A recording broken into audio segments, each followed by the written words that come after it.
So here is the HTC Desire X26 model, and this video is to teach you how to upgrade the Android system. So first of all, go to Setting, then go to the second column, Wi-Fi.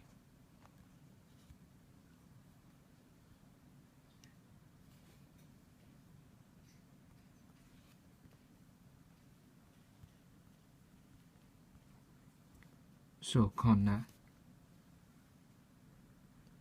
and then move to the bottom column, About. You can see the software update.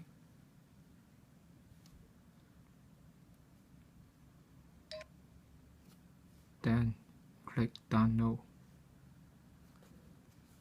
You can see that here software update and 11 minutes left. So you need to wait for the download until it finish.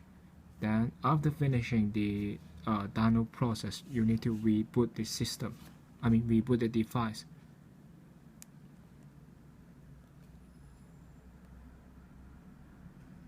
So here, restart, and click the restart column.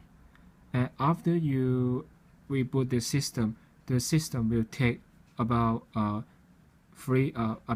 minutes to restart. To upgrade the system.